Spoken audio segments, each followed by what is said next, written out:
Este é um trabalho voluntário, sem fins lucrativos, que oferece livros gravados em MP3 para aqueles que não têm condições de ler livros impressos. Para ouvir este e outros livros gratuitamente na íntegra, acesse nosso canal e leia as instruções na aba Sobre. Este livro foi gravado para o uso exclusivo da pessoa com deficiência visual, não podendo ser comercializado de acordo com a Lei nº 9.610, de 19 de fevereiro de 1998. Quando já adulta, comecei a ver de novo os campos da energia vital. Tornei-me cética e confusa. Ainda não encontrara a literatura mencionada nos 2 capítulos anteriores, nem recebera nenhuma das orientações citadas no capítulo 3. Está visto que, como cientista, eu conhecia os campos de energia, mas eles eram impessoais e definidos por fórmulas matemáticas. Estariam realmente ali? Teriam algum significado?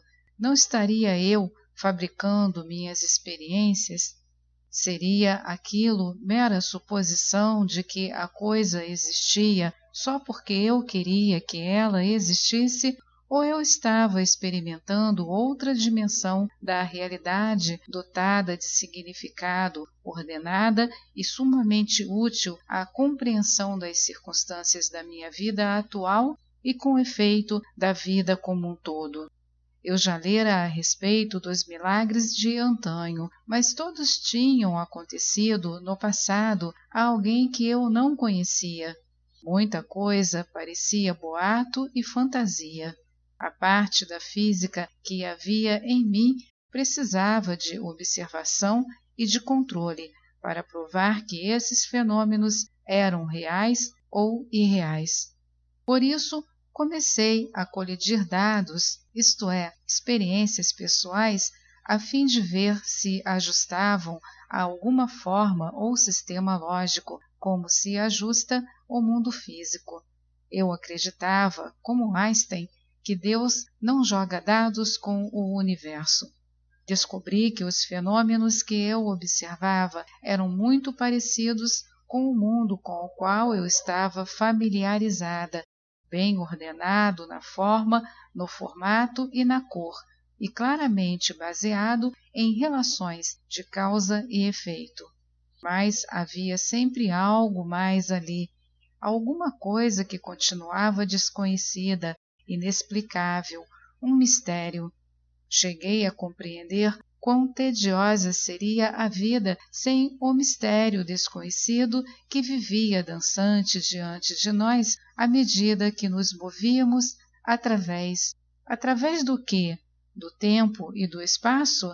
Eu costumava pensar assim. Vejo agora que nos movemos através de experiências pessoais de realidade, pensando, sentindo, experimentando, sendo, fundindo-nos, individualizando-nos, apenas para fundir-nos outra vez numa dança infinita de transformação, à proporção que a alma se forma, cresce e caminha para Deus. O que eu observava se correlacionava com os muitos livros esotéricos escritos sobre a aura e os campos de energia. As cores se correlacionavam, os movimentos, os formatos e as formas se correlacionavam. A maior parte do que leio costumo ler depois de fazer minhas observações, como se uma mão invisível quisesse que eu primeiro experimentasse um fenômeno antes de ler alguma coisa sobre ele, de modo que não pudesse projetar nenhuma imagem mental formada a partir da minha leitura. Agora acredito com firmeza na experiência de guiamento que se move através da minha vida inteira e a impregna como uma canção, sempre me conduzindo a novas experiências, a novas lições, à proporção que cresço e me desenvolvo como ser humano. Exercício para ver os campos de energia vital do universo. A maneira mais fácil de começarmos a observar o campo de energia do universo é simplesmente nos deitar de costas, relaxados na grama, num bonito dia de sol e olhar para o céu azul. Volvido algum tempo, veremos minúsculos glóbulos de orgone formando linhas onduladas contra o céu azul.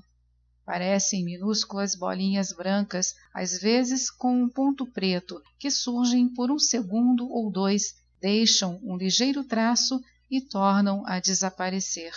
Se você persistir na observação e expandir a visão, começará a ver que todo o campo pulsa num ritmo sincronizado.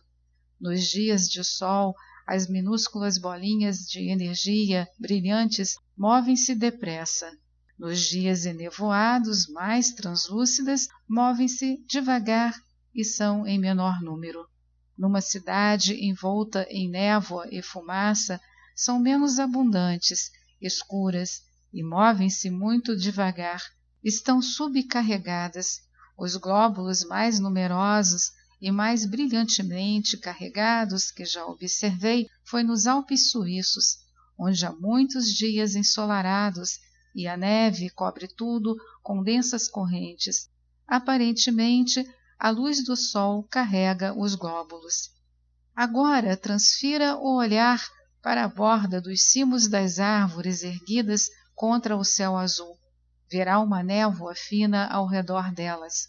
Por curioso que pareça, você também notará que não há glóbulos na névoa, mas se olhar com mais atenção, verá os glóbulos na borda da névoa verde, modificando o seu padrão ondulado e fluindo para a aura da árvore, onde desaparecem. Aparentemente, a aura da árvore absorve os glóbulos minúsculos. O verde ao redor da árvore aparece na fase da foliação, durante a primavera e o verão. No início da primavera, a aura da maioria das árvores apresenta uma tonalidade entre cor-de-rosa e avermelhada, semelhante à cor dos brotos vermelhos das árvores. Se você olhar com atenção para uma planta de casa, verá um fenômeno semelhante. Coloque a planta debaixo de luzes brilhantes com um fundo de quadro escuro atrás dela. Verá linhas de cintilação verde-azulada subindo pela planta, ao longo das folhas, na direção em que ela cresce. Elas cintilarão de repente. Depois a cor se esvai aos poucos, apenas para cintilar outra vez no lado oposto da planta. Essas linhas reagirão à sua mão ou a um pedaço de cristal, se você os aproximar da aura da planta. Quando afastar o cristal, verá que a aura da planta e a aura do cristal se esticarão para manter contato. Elas puxam como bala de goma. Tentei ver certa vez o efeito da folha fantasma, do qual tanto se fala na fotografia Kirlian. Empregando os métodos da fotografia Kirlian, houve quem fotografasse a imagem de uma folha inteira depois que a metade lhe fora cortada. Observei a aura da folha. Era de um azul médio. Quando a cortei, a aura de toda a folha apresentou uma coloração castanho-avermelhada. Voltei atrás e pedi desculpas à planta. Quando se restabeleceu a cor azul, num ou 2 minutos, mostrava sinais definidos da parte que faltava, mas não tão claros quanto eu os vira nas fotografias Kirlian. Os objetos inanimados também têm aura. A maioria dos objetos pessoais, impregnados da energia do dono, irradiam essa energia. As gemas e os cristais mostram auras interessantes, com muitos padrões acamados e complicados, que podem ser usados na cura. A ametista, por exemplo, tem uma aura dourada, com raios de ouro que partem de suas pontas naturalmente facetadas. Características do campo de energia universal. Como já foi dito, o campo de energia universal, conhecido e observado através dos séculos, tem sido estudado desde os tempos históricos mais remotos. Cada cultura tinha um nome diferente para o fenômeno do campo de energia e o encarava do seu ponto de vista particular. Quando descrevia o que via, cada cultura encontrava propriedades básicas semelhantes no campo de energia universal. À proporção que o tempo foi passando e se desenvolveu o método científico, a cultura ocidental se pôs a investigar esse campo de maneira mais rigorosa.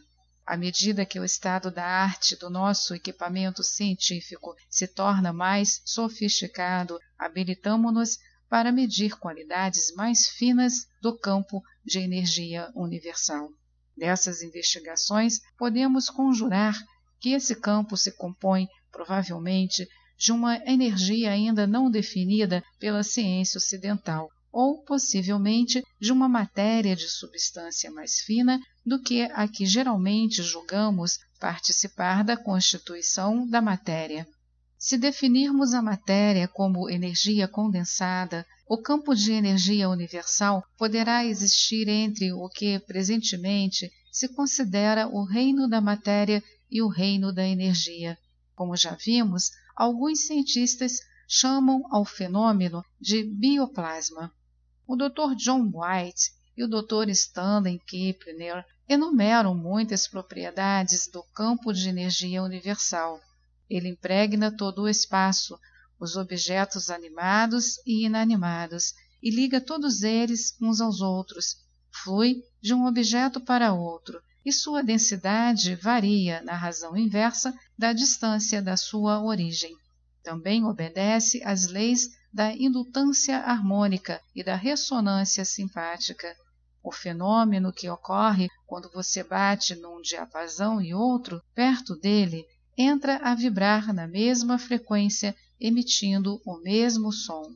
As observações visuais revelam que o campo está organizado numa série de pontos geométricos, pontos de luz pulsantes isolados, espirais, teias de linhas, faíscas e nuvens.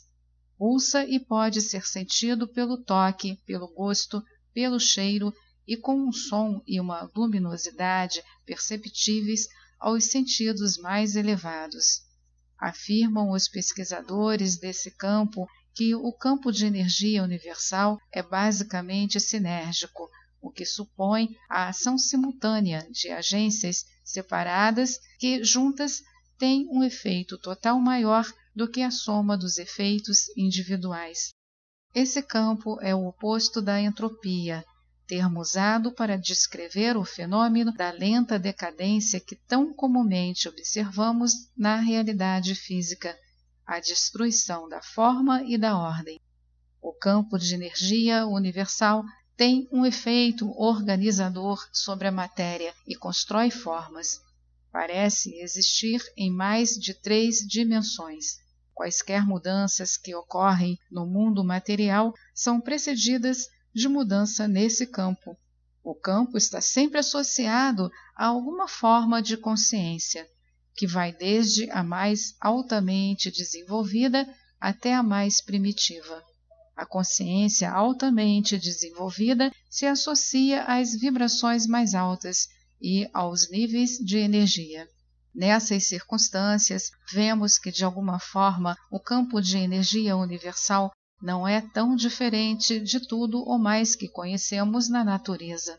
Entretanto, ele nos faz ampliar a mente para compreender todas as propriedades que possui. Em alguns níveis, é uma coisa normal, como o sal ou a pedra, tem propriedades que podemos definir com métodos científicos normais. Por outro lado, se continuarmos a lhe sondar cada vez mais profundamente a natureza, ele escapará às explicações científicas normais. Tornar-se-á esquivo. Pensamos, então, que o colocamos em seu lugar, a par com a eletricidade e outros fenômenos menos insólitos. Mas ele torna a nos fugir por entre os dedos e nos leva a pensar: o que é ele, afinal de contas? Mas, nesse caso, o que é também a eletricidade? O campo de energia universal existe em mais de 3 dimensões. O que significa isso? Significa que ele é sinérgico e constrói formas. Isso contraria a segunda lei da termodinâmica, segundo a qual a entropia está sempre aumentando, o que quer dizer que no universo a desordem está sempre aumentando e que não podemos tirar de alguma coisa mais energia do que a que nela colocamos. Sempre obtemos de alguma coisa um pouco menos de energia do que a que colocamos nela. Por exemplo, o moto perpétuo nunca foi construído. Não é esse o caso do campo de energia universal. Dir-se-ia que ele continua sempre a criar mais energia. A semelhança da cornucópia mantém-se constantemente cheio, por mais que tiremos dele. Esses conceitos emocionantes nos dão uma visão muito esperançosa do futuro quando nos arriscamos a mergulhar mais profundamente no pessimismo da idade nuclear. Algum dia, talvez, sejamos capazes de construir uma máquina que possa captar a energia do campo de energia universal e ter toda a energia que precisamos sem a ameaça de nos ferirmos. Esta é mais uma edição do canal Livros Falados Voz Humana. Que o bem, o bom e o belo se multipliquem em benefício das criaturas.